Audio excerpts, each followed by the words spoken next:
स्वागत है। मेरा ही नाम है प्रशांत किशोर। हम कोई नेता नहीं है, आपसे वोट मांगने भी नहीं आए। हम वोट नहीं मांगते। लोग पूछता है कि भैया वोट नहीं मांगिएगा, बताइएगा नहीं वोट किसको देना है, तो बिहार सुधरेगा कैसे। हम वोट क्यों नहीं मांगते? वोट मांगने वाला आदमी तो हर 1-2 वर्ष पर आपके यहाँ आता ही है। जो आता है वो कहता है हमको वोट दे दीजिए, हम आएंगे आपका सब काम कर देंगे। यही सुन सुन के आप पिछला 40-50 वर्ष से वोट दे रहे हैं। पहले कांग्रेस को जिताए, फिर 15 वर्ष लालू जी को राजा बनाए। अभी 18 साल से नीतीश बाबू कुर्सी पर बैठे हैं। दिल्ली में हमने मोदी जी को भी जिता कर देख लिया। आपका और आपके बच्चे का जीवन नहीं सुधरा, तो अब कोई प्रशांत किशोर आए हैं। आप हमारी बात सुनिएगा, हम पर भरोसा करके हमको वोट दे दीजिएगा। तो इसका क्या गारंटी है कि जीतने के बाद हम धोखा नहीं करेंगे। जैसे पहले का आदमी जीत के गया, धोखा किया, हम भी जीत कर धोखा कर सकते हैं। इसीलिए हम वोट नहीं मांगते। अभी 15 मिनट में आपको एक रास्ता बताएंगे। अगर आपको समझ में आ जाए तो वोट जिसको देना है दीजिए, लेकिन जो रास्ते से बताएंगे वो रास्ता से दीजिएगा। तो आपके बच्चों के लिए पढ़ाई और रोजगार, ये 2 चीज निश्चित तौर पर हो जाएगा।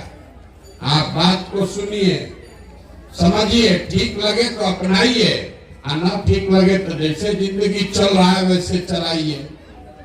रास्ता बताने के लिए हम भाषण नहीं देंगे। अभी 15 मिनट में 4 सवाल पूछेंगे। हर आदमी को उस सवाल का जवाब देना है। हाँ या ना बोलना है हाथ उठा के। ठंडा बहुत है लेकिन हाथ निकालिए साल से।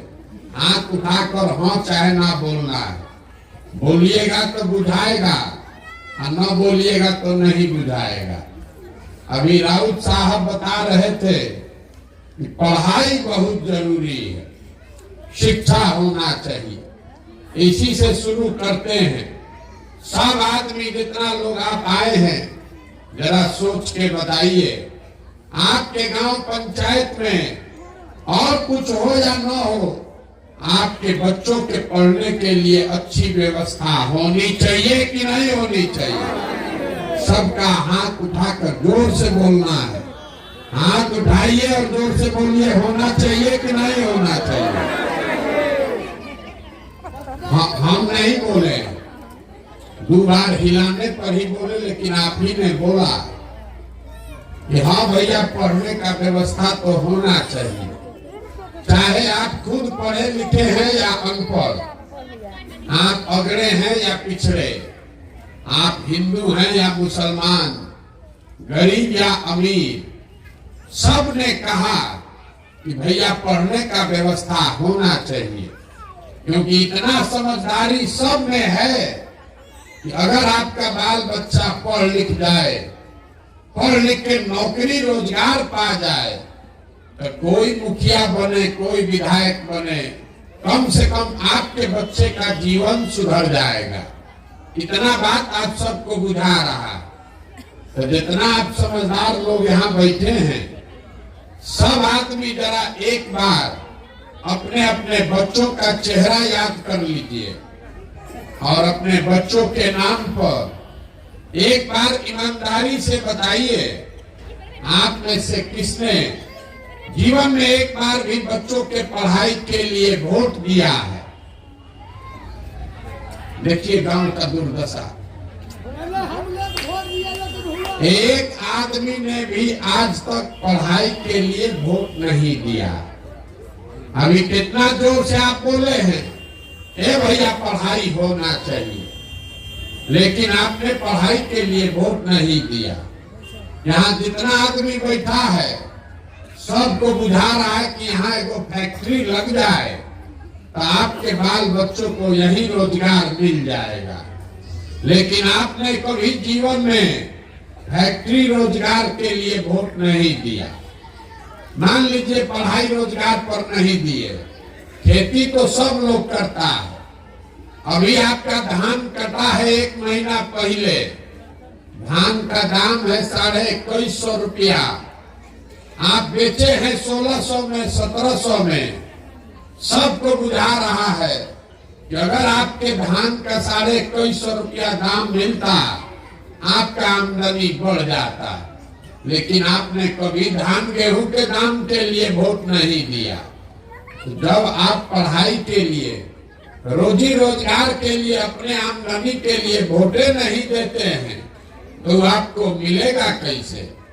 अब कोई खड़ा होके कहेगा, पीछे से एक आदमी हल्ला कर रहा था, ए भैया वोट तो ठीके दिए हैं, नेता लोग कामे नहीं करता, किसको हम लोग वोट दें?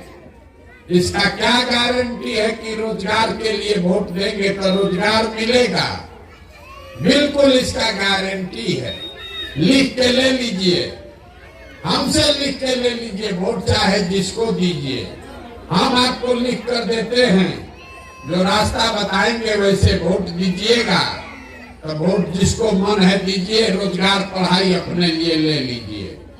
अगर हमारी बात पर भरोसा नहीं है तो दूसरे सवाल का जवाब दीजिए, और आपके आंख के सामने अभी दिखेगा कि आपके बच्चों को रोजगार पढ़ाई कैसे मिलेगा। सब आदमी जरा सोच के बताइए, आज तक जीवन में आपने जिसको भी वोट दिया है, उन नेताओं ने आपका और आपके बच्चों का काम किया है कि नहीं किया है? थोड़ा उठा कर न बोलो यार, हाँ या ना? किया है कि नहीं किया है? सब लोग फिर से नहीं बोलिएगा तो हम गला नहीं फाड़ेंगे, पैदल आगे जाएंगे। अगर सुनना है तो जवाब देना पड़ेगा।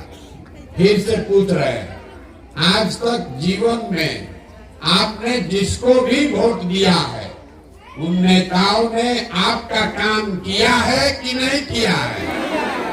नहीं किया है। आप लोग कह रहे हैं कि जिसको वोट दिए वो काम नहीं किया। तो हम अभी गिनवाना शुरू करते हैं। सही बात बोले तो हाँ बोलिएगा, गलत बोले तो ना बोलिएगा। पूरा बिहार में, आपके गांव पंचायत में भी बहुत सारे हम लोगों ने 5 किलो अनाज के लालच में मोदी जी को, भाजपा को वोट दिया।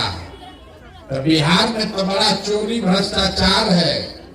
आपके हक का 1 किलो अनाज चोरी हो रहा है, लेकिन 4 किलो अनाज यहाँ के गरीब को मिल रहा है कि नहीं मिल रहा है? भैया बोलोगे तो बोलो, आना तो हम आगे जाएंगे। ऐसे क्या किए? मुंह से बोलिए, 4 किलो अनाज मिल रहा है कि नहीं मिल रहा है? मुंह नहीं खुल रहा है। इसीलिए नहीं दुर्दशा में है। यहाँ बैठे हैं कथा सुनने के लिए, हम कथा नहीं सुना रहे। अगर रास्ता सीखना है तो मुंह खोल के हाँ चाहे ना बोलिए। आपने, हमने वोट दिया है अयोध्या में राम मंदिर बनाने के लिए। आपके गांव में नली गली नहीं बना, स्कूल अस्पताल नहीं बना, फैक्ट्री नहीं बना, लेकिन अयोध्या में राम मंदिर बन गया कि नहीं बना? आपने, हमने वोट दिया नीतीश कुमार को बिजली का दशा सुधारने के लिए। लालू के टाइम में बिजली नहीं आता था, तो नीतीश बाबू के राज में इसी बदहाल बिहार में बिजली का बिल 2000 आए चाहे 6000, घरे घरे बिजली आया है कि नहीं आया? आपने, हमने वोट दिया है जात के नाम पर, अपने जात के नेता को। तो बिहार में आपके बच्चे के पढ़ाई रोजगार का कोई बात करे चाहे मत करे, जात का बात और जात का गिनती पूरा बिहार में हुआ है कि नहीं हुआ है? आपने वोट दिया मोदी जी का चेहरा देखकर। लोग कहता है कि सांसद विधायक को नहीं दिए हैं, वोट दिए हैं मोदी जी को देखकर। तो सांसद विधायक 5 बरिस अपना मुंह नहीं दिखाया, काम नहीं किया, लेकिन मोदी जी 5 बरस सुबह शाम अपना चेहरा टीवी पर, मोबाइल पर, अखबार में दिखा रहे हैं कि नहीं दिखा रहे हैं? आपने हमने वोट दिया मोदी जी का कहानी भाषण सुन के कि मोदी जी गुजरात में बड़ा विकास किए हैं। तो गुजरात में तो विकास हो रहा है, वहां पर फैक्ट्री चल रही है। आप पूरा बिहार से आपके हमारे बच्चे जाकर गुजरात में मजदूरी कर रहे हैं कि नहीं कर रहे हैं? तो कौना बात पर वोट दिए हैं जो नहीं मिला? किस बात पर वोट दिए कि नहीं मिला? अभी तो आप बोले हैं अपने बच्चों के नाम पर, ये भैया हम लोग पढ़ाई रोजगार के लिए जीवन में वोट नहीं दिए। यही बात आपको बताने आए हैं।